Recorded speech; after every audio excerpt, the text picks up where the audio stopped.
안녕하세요. 오늘도 사연 살롱을 찾아주셔서 감사합니다. 서울에 사는 30대 여성이에요. 얼마 전 저는 3년간의 연애 끝에 결혼을 약속했던 남자와 헤어졌어요. 결혼을 앞두고 흔히들 겪게 되는 혼수 문제나 성격 차이는 아니었어요.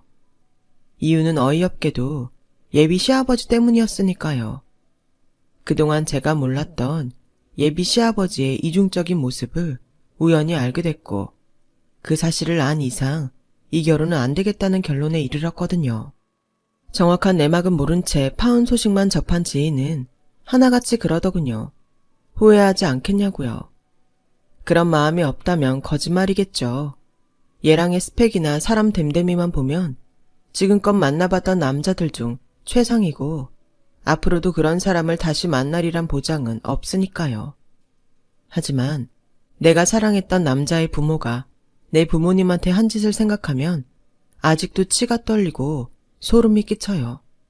어떻게 인간의 탈을 쓰고 짐승만도 못한 짓을 하고 살 수 있는지 도저히 이해도 용서도 안 됐거든요. 제 마음이 이런데 어떻게 얘랑 하나만 믿고 결혼을 진행하겠어요. 얘랑이 아버님과 연을 끊고 살겠다고 눈물로 호소를 하긴 했지만 부모 자식 관계를 끊으면서 하는 결혼이 온전히 유지될 수 있을 거라곤 생각 안 해요. 그러니 그럴 바엔 차라리 시작부터 않는 게 최선인 거겠죠. 지금은 서로 힘든 시간이 되겠지만 시간이 약이 되길 바랄 뿐이에요. 저희 아빠는 30년 넘게 공무원으로 일하시다 퇴직하셨어요. 급수가 높았던 건 아니고 동사무소 말단 공무원으로 시작해서 7급 때까지 동사무소에서 근무하셨어요. 저희 아빠는 출세와는 거리가 먼 분이시라 자신의 일에 만족하셨죠. 출세보다는 어려운 동주민들 보살피는 데 열혈이셨거든요. 그런 아빠 때문에 엄마는 여러모로 고생을 하셨어요. 특히 금전적으로요. 아빠는 사비를 털어 독거노인들이나 형편이 어려운 소년소녀 가장들을 몰래 돌보곤 하셨는데 그렇다 보니 집에 가져오는 돈이 늘 빠듯했어요. 그러니 아빠 때문에 엄마는 늘 악역을 도맡아 하셔야만 했죠. 여보, 언제까지 이럴 거예요? 가난은 나라님도 못 구한다는데 당신이 이런다고 뭐가 달라져요? 이달엔 제사도 있고 정윤이 특강비도 내야 하는데 이 돈으로 어떻게 한 달을 사냐고요. 어려운 사람 돕는 것도 좋지만 우리도 먹고 살아야 할 거 아니에요. 그럴 때마다 아빠는 엄마 눈치를 살피며 다음 달에는 월급 봉투 그대로 고스란히 가져오겠다고 약속했지만 어디까지나 말뿐이었어요. 다음 달에도 어김없이 엄마의 푸념은 이어졌으니까요. 상황이 이렇다 보니 동사무소를 찾는 사람들은 어려운 사정을 잘 알아주는 저희 아빠만 찾아댔고 그 바람에 아빠는 안 해도 되는 일까지 떠맡으며 업무가 끝난 후에도 온 동네를 누비며 민원 처리를 해야 했어요. 그러던 어느 날이었어요. 저녁상을 물리고 온 가족이 거실에 앉아 TV를 보고 있는데 밖에서 누가 대문을 두드리더라고요. 이 시간에 누군가 싶어 엄마가 현관문을 열었더니 웬 여자아이가 집 안으로 뛰어들어와선 아빠한테 도와달라고 울먹이지 뭐예요. 얼마나 다급히 달려왔는지 숨을 헐떡이면서 울먹이기까지 했어요. 그 모습에 아빠는 더 묻지 않고 점퍼를 걸쳐 입으시곤 아이와 함께 달려나가셨어요. 그리곤 12시가 다 돼서야 아이를 데리고 집으로 오셨더라고요. 그리곤 저보고 아이랑 같이 자라시며 엄마랑 안방으로 들어가셨어요. 할 수 없이 제가 자던 요에 베개를 하나 더 놓고 아이를 눕히려는데 아이가 한사코 싫다고 하는 거예요. 눈에는 눈물이 그렁해서는 방구석에 쭈그리고 앉아서 멍하게 있더라고요. 도대체 무슨 일이 있었길래 이러나 싶어서 아빠한테 물어보려고 안방으로 갔는데 방문 너머로 엄마랑 아빠가 나누는 얘기 소리가 들리더라고요. 애 아빠는 애가 태어나기도 전에 사고로 죽었고 애 엄마 혼자 애를 키우다 도저히 안 되겠던지 친정에 애를 버리고 갔더라고. 팔순 노모가 폐지를 주워가며 혼자 외손녀를 키우셨는데 형편이 말이 아니라서 종종 들여다보곤 했어. 아까 애를 따라 집에 가봤더니 어르신이 숨을 안 쉬시더라고. 응급실에 도착했을 땐 이미 세상을 떠나신 후였고 연락되는 가족도 없고 어쩌겠어. 저 어린 걸 혼자 집에 두고 올 수도 없고 말이야. 미안하지만 당신이 수고 좀 해줘. 내가 내일 출근하는 대로 애가 머물 수 있는 곳을 알아볼게. 아무래도 한 며칠은 우리가 데리고 있어야 할 것 같아. 평소 아빠의 오지랖에 잔소리를 하는 엄마였지만 그날은 달랐어요. 부모한테 버려지고 하나뿐인 가족인 외할머니까지 잃은 아이를 모른 척할 만큼 저희 엄마가 매정한 사람은 아니었으니까요. 그렇게 그 아이는 한동안 저희 집에 머물게 되었어요. 고작 7살밖에 안 된 아이는 너무 일찍 큰일을 겪어온 탓인지 또래 아이들과 달리 어른스러웠어요. 자신이 처한 처지를 너무도 잘하는 것처럼 보이더라고요. 엄마는 그런 모습에 가슴이 아프셨는지 아이를 데리고 목욕탕에 가서 때도 밀어주시고 시장에 데리고 가서 옷과 신발도 사 입히셨어요. 그리곤 머리도 예쁘게 묶어주시고 자투리천으로 인형도 만들어주셨죠. 당시 고등학생이던 저는 그런 엄마의 모습이 낯설기만 했어요. 늘 아빠한텐 돈 타령, 저한텐 공부하란 잔소리만 하던 분이었으니까요. 엄마의 다정한 모습에 아이는 마음을 열기 시작했고 하루 종일 강아지처럼 엄마 뒤만 졸졸 따라다니더군요. 그렇게 일주일쯤 지났을까요? 아이가 저희 집에 적응이 되어가던 어느 날 시설에서 사람이 찾아왔어요. 아이를 데리고 가려고 왔다더군요. 그 말에 아이는 저희 엄마 치맛자락을 꼭 붙들고는 안 가겠다고 떼를 썼어요. 시설 직원은 아이를 어르고 달래느라 진땀을 뺐지만 좀처럼 아이는 엄마한테서 떨어지려 하지 않았죠.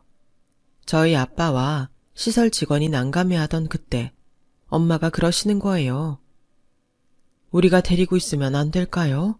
누군가 돌봐야 한다면 시설보다는 우리가 데리고 있는 게 아이한테도 좋을 것 같은데요. 엄마의 그 말에 아빠도 저도 깜짝 놀랐어요. 평소 엄마답지 않았으니까요. 그런데 그보다 더 놀라운 건 엄마의 모습이었어요. 눈시울이 붉어진 채 눈물이 그렁그렁 고여 있었거든요. 그 말씀은 입양을 하시겠다는 건가요? 아니면 가정 위탁을 하시겠다는 건가요? 어느 쪽인지 확실히 해주셔야 저희도 일 처리하는 게 수월하거든요. 그러자 엄마는 처분을 기다리는 사람처럼 물끄러미 아빠를 쳐다봤어요. 아빠는 시설 직원한테 며칠만 시간을 달라고 부탁을 하곤 돌려보냈어요. 그리고 그날 아이가 TV에 빠져 있는 사이 저희 세 식구는 안방에 모여 가족회의를 했어요.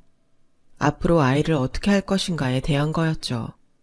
그 사이 아이한테 정이 많이 든 엄마는 입양 쪽에 힘을 실었고 반면 아빠는 입양 문제는 조금 더 신중하게 생각해야 한다는 쪽이었어요. 저는 어느 쪽이 됐든 앞으로 나는 아이와 방을 함께 써야 한다는 사실에 낙담할 뿐이었고요. 이틀에 걸친 가족회의 끝에 결국 부모님은 입양을 하기로 결정했어요. 그렇게 된 데에는 엄마의 상처가 한몫했던 것 같아요. 저희 엄마는 일찍 부모님을 여의고 친척집을 전전하며 자라셨거든요. 남의 집살이를 하면서 누구보다 부모 없는 서름을 잘 알고 계셨기에 아이를 떨쳐내기 힘드셨던 거죠. 아빠도 엄마의 그런 상처를 알기에 엄마의 뜻을 따라주셨던 거예요. 그렇게 저는 생각지도 않게 9살 어린 여동생을 갖게 되었어요. 솔직히 기대보다는 걱정이 앞서더군요.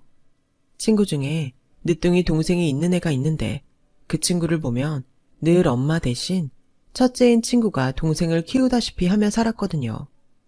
평일이고 주말이고 할 거 없이 동생 뒤치다꺼리를 하느라 친구들과 놀 시간도 없었어요. 제가 그 꼴이 될까봐 지레 겁부터 났어요.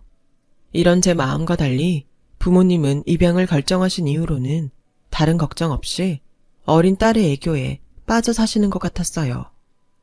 잔소리가 많던 엄마는 상냥하게 변했고 퇴근한 지 한참이 지나서야 지친 몸으로 집에 오시던 아빠도 칼퇴근을 할 정도였거든요. 거기다 두 분 다 저보다 더 활기차 보이시고 미소가 끊이지 않았어요. 얼떨결에 생긴 늦둥이에 제2의 신혼을 맞으신 것처럼요. 사춘기를 넘어서 무뚝뚝해진 고등학생 딸만 키우다가 다시금 육아의 기쁨을 느끼니 그렇게 된 것 같았어요. 그런 부모님의 변화를 생각하면 어린 동생의 등장이 꼭 나쁜 것 같지만은 않았어요. 거기다 처음에는 동생 때문에 제가 피해를 보지 않을까 생각했는데 시간이 지나면서 오히려 그 반대가 되기도 했고요. 대학을 졸업하고 취업을 앞둔 저는 마침 제 전공을 살려 일할 수 있는 회사에 취직하게 되었는데 하필 그게 지방에 있는 거라서 부모님의 곁을 떠나야 했거든요. 만약 집에 동생이 없었다면 부모님이 딸이 떠난 집에서 무척이나 적적해 하셨겠지만 동생 덕분에 그런 걱정을 조금이나마 덜 수 있었어요. 저도 어깨의 짐을 덜 수 있었고요. 난생 처음 타지에서 독립해 살게 된 저는 두려움보다는 설렘이 컸어요. 동생이 집에 들어온 이후로 줄곧 동생과 한 방을 쓰다가 혼자 온전히 내 방을 쓰게 되니 그렇게 좋을 수가 없었거든요. 커튼도 내 마음대로 정할 수 있고 방 인테리어도 제 취향에 맞게 꾸밀 수 있었으니까요. 수시로 내 물건에 손대는 동생과 싸울 일도 없어서 무엇보다 좋았어요. 그렇게 꿈에 그리던 독립생활을 만끽하던 저는 입사하고 3년쯤 지나 지금의 얘랑을 만나게 되었어요. 남자친구는 그 지역 토박이로 서울에서 대학을 다니던 시절 외엔 부산에서 나고 자란 사람으로 대학 졸업 후 회계사 시험에 합격해 고향인 부산에 내려와 회계사 사무실에 다니고 있었어요. 아버님이 사업을 하시는데 워낙 발이 넓으셔서 그 덕을 보고 있다더라고요. 사귄 지 2년이 넘었을 무렵 집에 초대를 받아 간 적이 있었는데 엄청 넓은 정원이 딸린 대저택에 살고 있더라고요. 아버님은 사업차 전국을 다니셔야 했기에 집을 비우는 날이 많으셨고 그날도 일 때문에 서울에 계시느라 만나 뵐 수는 없었어요. 그래서 어머님과 셋이서 식사를 하고 마당 잔디밭에 놓인 테이블에서 차를 마시며 담소를 나눴는데 찻잔 세트와 스푼, 디저트로 나온 파이까지 지금껏 한 번도 써본 적이 없는 고가의 것들이었어요. 백화점 진열대에서나 봤지 실제로 이런 걸 먹고 쓰는 사람은 처음이라 내심 많이 놀랐어요. 진짜 부자는 지방에 더 많다더니 그 말이 틀린 말이 아니더라고요. 워낙 오랜 시간 불을 쌓고 살아서 그런지 얘랑도 어머님도 몸에 부티가 배어있는 것 같았어요. 어떤 상황에서도 크게 당황하지 않고 행동에 자연스러움이 묻어있었거든요. 저희 집 사는 모습과는 천지 차이로요. 우린 택시를 탈 때도 요금이 얼마나 나올지 긴장하기 일쑤고 신호에 걸려 정차할 때마다 요금 걱정을 하거든요. 그런 면에서 돈이 주는 인생의 평온함은 꽤 큰 것 같았어요. 그런데 어머님은 그런 안락하고 평안한 삶이 그리 만족스럽지만은 않은 것 같았어요. 적어도 제 눈에는 말이죠. 복닥거리고 사는 저희 집 얘기를 들으시곤 부러워하시는 걸 보니 그런 것 같았거든요. 우린 온 가족이 들러앉아 밥을 먹어본 게 언제인지도 모를 정도예요. 우리 집 양반이 버려놓은 사업이 워낙 많아서 집에서 지내는 날보다 밖에서 보내는 날이 더 많거든요. 우리 준영이가 서울 직장도 마다하고 여기 내려와 있는 것도 따지고 보면 다 나 때문이에요. 어릴 때부터 일 때문에 바쁜 아빠를 대신해서 엄마를 보살펴온 기특한 아들이거든요. 어쩔 땐 남편보다 더 의지가 되곤 해요. 부잣집 고명딸로 태어나 평생 손에 물 한 번 안 묻히고 살아온 어머님은 선천적으로 심장에 안 좋으셔서 수십 년간 투병 생활을 하고 계셨어요. 친정아빠가 하시던 사업을 남편이 물려받은 이후로는 일이 바빠서 집을 비우는 날이 많았고 남편을 대신해 아들이 빈자리를 채우고 있었죠. 그런 상황을 모르는 사람들은 얘랑을 마마 보이려고 폄하기도 했지만 제 눈에는 그저 아픈 어머니를 돌보는 착한 아들로 보일 뿐이었어요. 저라도 그렇게 했을 테니까요. 멀리서 보면 행복해 보이는 가정도 가까이서 들여다보면 불행이 보인다고 예비시댁도 그런 것 같았어요. 돈 때문에 늘 곤란한 우리 집이나 돈이 많아도 가족이 단란한 식사조차 못하는 얘랑집이나 각자의 불행은 분명히 존재했으니까요. 당시 저희 집은 몇 년 전부터 아빠의 퇴직금에 약간의 대출금을 합해 집 근처에서 치킨집을 하고 있었어요. 환갑이 넘은 아빠와 엄마가 치킨집을 하게 된 건 제 동생 때문이었어요. 동생이 대학을 졸업할 때까지는 돈을 버셔야 했거든요. 그래서 주변 분들한테 조언을 구해서 치킨집을 차리게 된 거였죠. 하지만 막상 가게를 차리려니 말처럼 쉬운 게 하나도 없었어요. 본사에서 닭을 받아서 정해진 양의 기름에 닭만 튀기면 되는 줄 알았는데 그게 아니더라고요. 더군다나 평생 동사무소 생활만 하던 아빠와 집에서 가정주부로만 30년 가까이 살아온 엄마한테 창업은 갓난 아이가 처음 발걸음을 시작하는 것처럼 더디고 힘들었어요. 하루하루가 고난의 연속이었죠. 하지만 땀은 배신하지 않는다고 각고의 노력 끝에 부모님은 치킨집 운영을 능숙하게 하게 되셨고 그동안 아빠가 베풀어온 인정 덕분에 단골 고객도 꽤 늘었어요. 부모님의 치킨집은 동네 사랑방처럼 사람들로 북적였고 인근 아파트에서 배달 주문도 많아서 아빠가 직접 배달에 나서는 날도 많았어요. 앱을 통한 주문은 라이더를 부르지만 전화 주문을 하는 단골 손님한테는 아빠가 직접 배달을 하셨거든요. 그날도 근처 아파트에서 단골 주문이 들어와서 아빠가 배달을 나가셨는데 하필 거기서 문제의 장면을 목격하신 거예요. 한 아파트 주민이 주차를 엉망으로 해놔서 경비원이 차 좀 빼달라고 하자 갑자기 경비원 멱살을 잡고 욕설을 퍼붓고 있었던 거예요. 그걸 본 아빠는 달려들어 두 사람을 떨어뜨려 놓았고 그 와중에 아파트 주민이 휘두른 주먹에 얼굴을 맞고 바닥에 넘어지셨어요. 그런데도 미안하다는 말을커녕 오히려 큰 소리를 치며 따지더래요. 니 깎게 뭔데 내 일에 끼어들어서 참견이야, 이 거지 같은 새끼야. 치킨 배달을 왔으면 배달이나 하고 조용히 사라질 일이지. 어디서 건방지게 내 일에 갠세이냐고. 너 어디 치킨이야? 내가 앞으로 내 나와버리에 배달 못 오게 해줘? 나이살 처먹은 새끼가 치킨 배달이나 하고 사는 걸 창피한 줄 알아야지. 내가 누군 줄 알고 까불어. 너나 경비 새끼나 조선시대로 치면 천한 장사치에 종놈밖에 더 돼. 세상 좋아져서 나 같은 양반이랑 눈 맞추고 사는 거 고마운 줄이나 알아야지.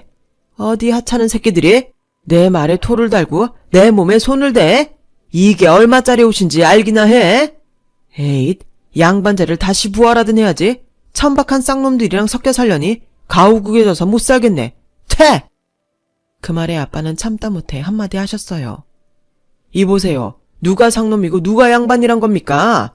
돈 좀 있으면 양반이고 돈 없으면 상놈이다 이겁니까? 뭘 모르는 모양인데 조선시대의 대부분의 거부는 양반이 아닌 거상, 즉 상민이었습니다. 그렇게 잘난 척 하시는 분이 그것도 몰랐습니까? 그리고 바르고 좋은 우리말 두고 왜 가오, 겐세이, 나아바리 같은 일본어를 사용하십니까? 상대한테 종놈이니 상놈이니 함부로 말하는 걸 보니 그리 교양이 있는 분 같지는 않아 보이는데 돈 자랑만 하지 마시고 앞으로는 인격 수양에 힘쓰는 게 좋겠습니다.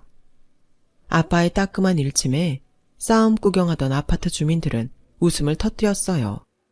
그러자 화가 난 남자는 씩씩거리며 차를 타고 아파트를 빠져나갔어요. 그런데 사건은 그 일이 있고 얼마 뒤 연이어 일어나고 말았어요. 한가하던 낮 시간에 가게로 대량의 치킨 주문이 들어온 거예요. 아이가 1등을 해서 반 아이들한테 줄 거라며 반반으로 20마리를 튀겨달라고 했어요. 1시간 뒤에 가게로 와서 치킨 찾아가면서 계산하겠다고요. 안 그래도 한가하던 시간이라 엄마랑 아빠는 신이 나서 치킨을 튀겼어요. 예약 시간에 맞추려고 서두른 덕에 늦지 않게 포장까지 마치셨죠. 그런데 치킨을 찾으러 오겠다는 손님은 약속 시간이 한참 지났는데도 코빼기도 안 보이는 거예요. 엄마가 주문을 했던 번호로 전화를 했더니 웬 아이가 받더래요. 그래서 이 번호로 치킨 주문한 어른을 바꿔달라고 했더니 자기도 모른다고 끊더라는 거 있죠. 그래서 다시 전화를 했더니 그제야 웬 아저씨가 1,000원 주면서 전화 한 통만 하자길래 빌려줬다고 하더래요. 그 말에 기가 막힌 엄마는 그 아이네 집까지 찾아가 부모와 얘기를 했지만 아이의 말은 사실이었고 결국 범인은 찾을 수가 없었어요. 괜한 치킨 20마리만 날린 셈이었죠. 결국 그날 치킨은 동네 사람들한테 공짜로 나눠주었어요.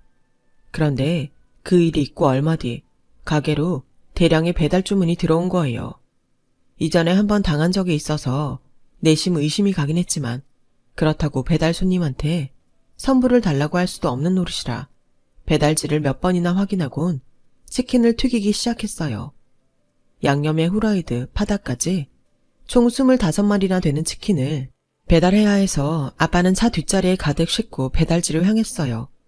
그런데 도착해 보니 불 꺼진 회사 건물이지 뭐예요. 4층 건물 모두 사람이 없는지 불이 꺼진 채 입구 유리문까지 잠겨 있었어요. 이번에도 주문을 해온 번호로 전화를 해봤더니 없는 번호라고 나오더래요.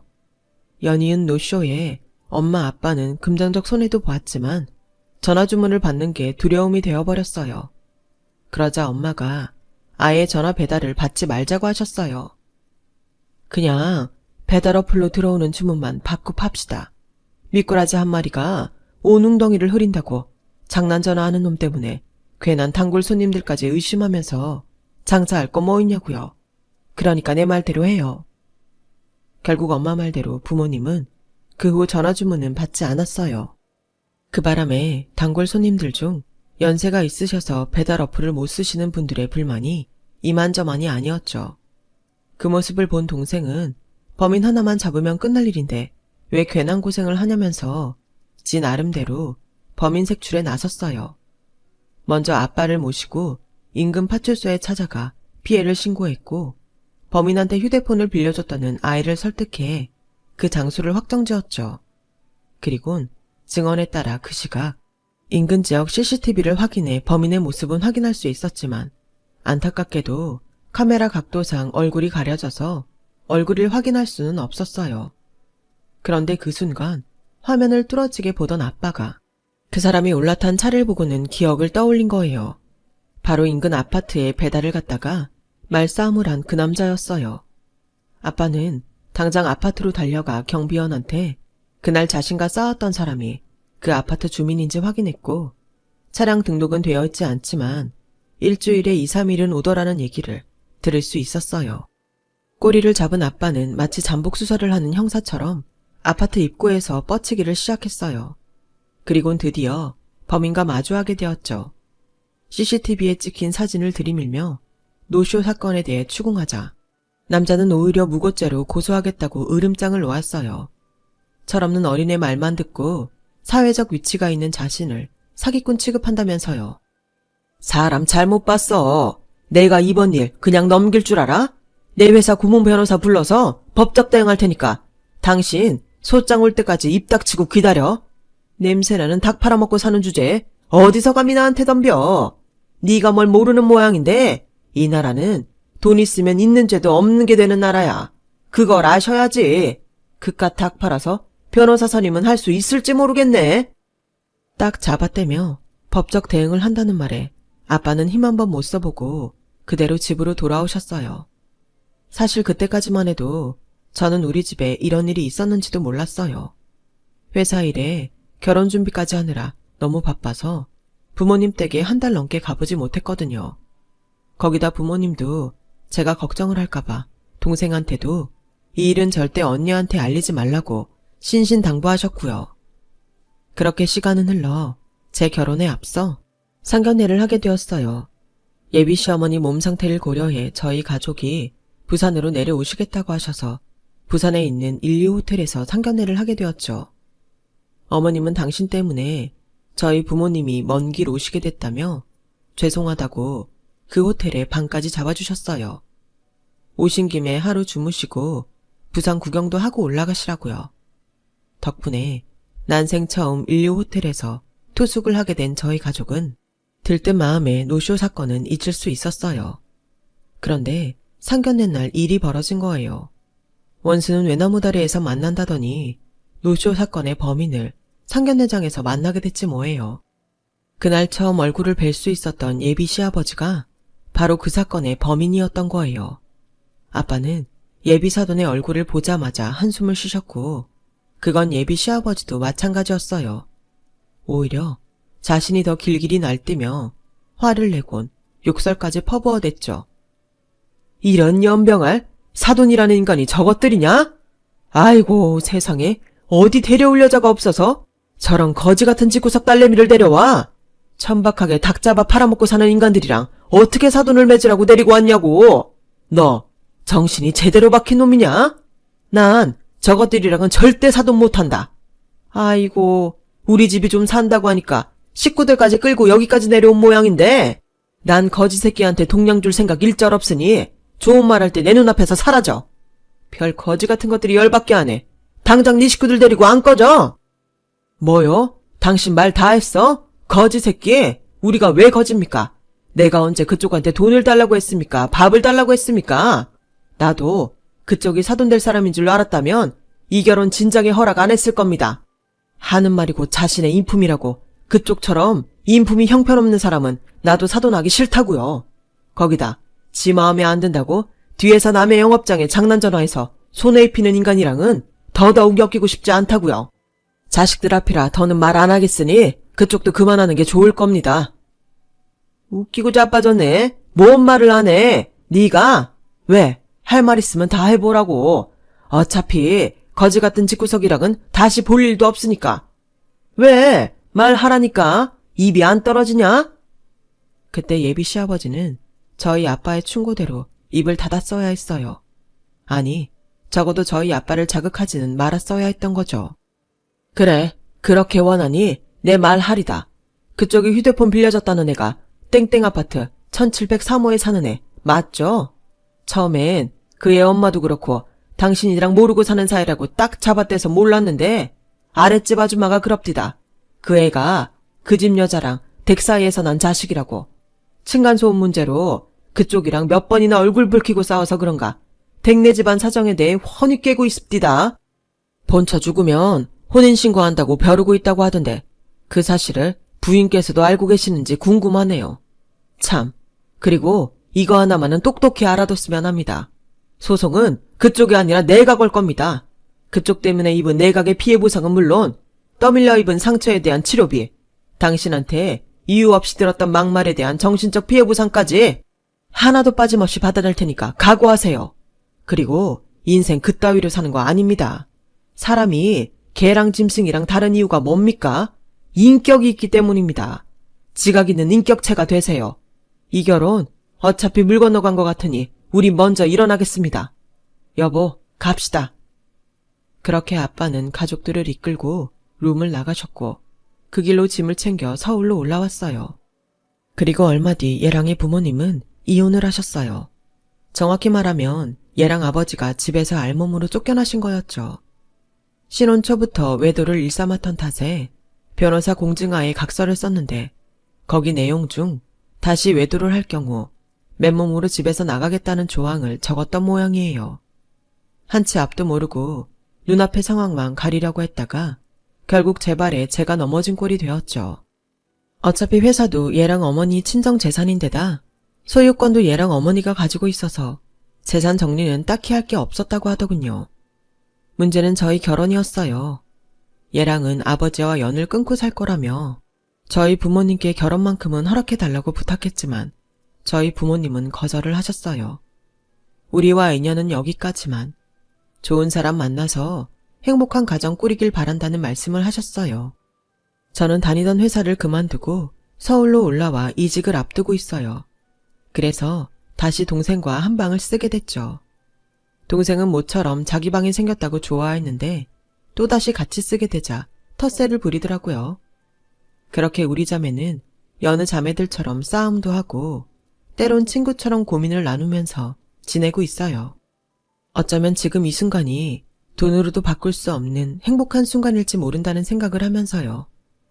그럼 비록 돈은 없지만 사람 냄새 나는 우리 집 사연을 마칩니다. 지금까지 제 사연을 들어주셔서 감사합니다. 사랑하는 가족과 건강하고 행복하세요. 여러분, 사연 댓글에 응원과 현명한 조언 부탁드려요. 좋아요와 구독은 저에게 큰 힘이 됩니다. 오늘도 좋은 일 가득하세요.